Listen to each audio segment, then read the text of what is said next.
Assalamu alaikum everyone, and my name is Mola Bash Kodingwala, and I am a student of Rehan College. Welcome today's interview. Today's interview is topic is most powerful topic: how to balance work and life without burnout.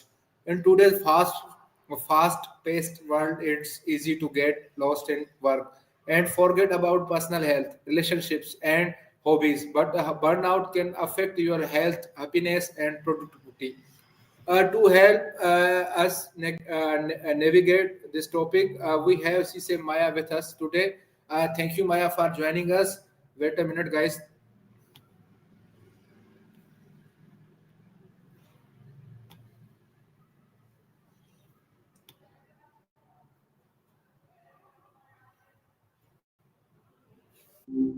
Hey, so tell me, what's Okay. been going on? Okay, Maya. Good. Just to I want to take an interview for 10 minutes. Today is very discussing a very important topic: how to balance work and life without burnout. gotcha. That's a big one, right? So, to kick things off, what does balance even look like to you in an ideal world? Okay, Maya. Why do you think people struggle to balance work and personal life? Hmm. I've heard a lot about this. Seems like a lot of it comes down to boundaries or a lack thereof. People feel like they always need to be on, you know, like disconnecting feels like dropping the ball. What do you think? Okay, Maya. Maya, my next question is: what exactly is burnout, and how can someone recognize it early? Right. So burnout isn't just being tired. It's more like your system's completely fried, emotionally, physically, mentally. People often miss the early signs, things like increased cynicism, feeling super detached, or just constantly being exhausted, even after sleep. It kind of creeps up. So recognizing it early is key. Do you find that rings true? Okay, Maya. Maya, my next question is: why is it important to set boundaries between work and personal life? Boundaries are everything, honestly. If you don't have them, work just bleeds into everything else. And then you lose sight of what actually matters outside of your job, you know? It's about protecting your energy and your time, making sure you have space for the things that actually recharge you. Does that resonate? Okay, Maya. Maya, how can someone prioritize tasks or to avoid feeling overwhelmed? Whoa, task. Did you mean tasks? Yes. Sorry, just checking. Okay, yeah. Okay. Prioritizing tasks. The biggest thing I've picked up on is breaking down big stuff into smaller, manageable chunks and then actually writing them down. Takes things out of your head and makes them seem less scary. What's your go to strategy for tackling a huge to do list? Okay, Maya. Maya, my next question is: what role does time management play in maintaining a healthy balance? Huge role, obviously. But it's not just about cramming more into your day, it's about being intentional with how you spend your time. Blocking out specific times for work, for hobbies, for just doing nothing. It's about making sure you are spending time on what matters, not just what feels urgent. Does that make sense? Okay, Maya, my next question is: how important is taking breaks during work hours, and what kind of break work best? Seriously important, like scientifically important. Your brain can't just run on fumes forever, right? As for what works best, it's not scrolling through social media. Haha. Actually getting away from your screen, maybe taking a walk, listening to music, or just doing some deep breathing, something that actually resets your mind. What do you do to unplug? Okay, Maya, my next question is: can hobbies and leisure activities help prevent burnout? How? Definitely. Hobbies are like a secret weapon against burnout. They give you something to look forward to, a place to channel your energy that isn't work related.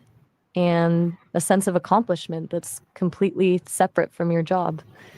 It's about finding things that make you feel good, purely for the sake of feeling good. Do you have anything you really get into? Okay, my next question is, what advice do you have for people who work from home and find it hard to separate work from life? Oof, that's a tough one. Oh, I've heard that it can be brutal and create a dedicated workspace, even if it's just a corner of a room, and then like mentally leave that space at the end of the day. Change clothes, go for a walk, do something to signal to your brain that work is over. Boundaries, boundaries. It's the theme of the whole conversation, huh? Does that feel right?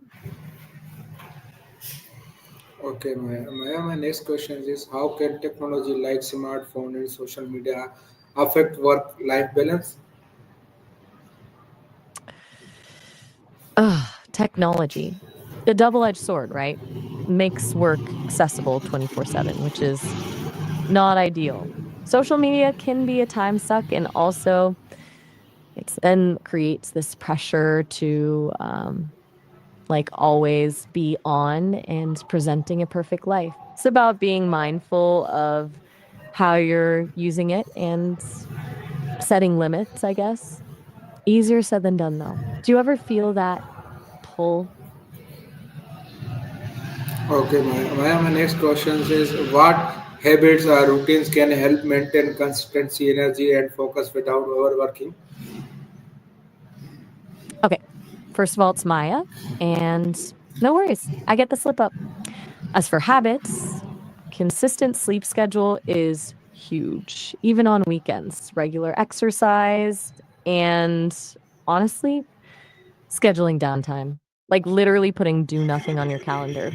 It sounds silly, but it works. It's kind of like proactively preventing the burnout before it happens. Do any of those jump out at you as things you could try? Okay, my next question is, how can leaders or managers support their team to avoid burnout?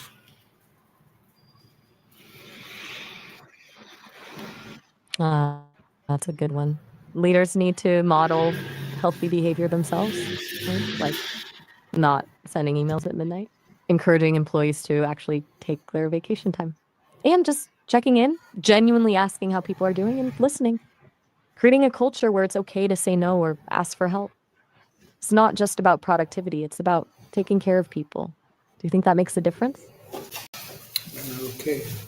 My last question is, finally, what three key tips would you give to anyone looking to balance work and life effectively? All right, three tips. Let's see. First, prioritize ruthlessly. Learn to say no to things that don't align with your values. Second, build in those boundaries. Protect your time and energy. And third, be kind to yourself. It's a work in progress. It's not going to be perfect. And that's okay. You're human. Does that land? We're officially out of time, by the way. Okay, what you finally, what advice would you give to the anyone my audience who's listening my interviews? Hmm. I'd say don't be afraid to experiment. What works for one person won't necessarily work for another. Try different things, see what feels good, and build a life that's authentically you. And hey, if you're struggling, it's okay to ask for help. Seriously, you're not alone. Oh, all right. Have a good one. Okay, thank you so much, Maya, for sharing these valuable insights. We learned that balancing work and life is not about working less or doing more. It's about setting boundaries, managing time visually, and taking care of your mental and physical health. To everyone watching, remember, work hard, rest well, and life fully. See you in the next session. Take care. Bye bye. Allah Hafiz. You're very welcome. Very calm That's a way. lovely way to wrap things up. Work hard, rest well,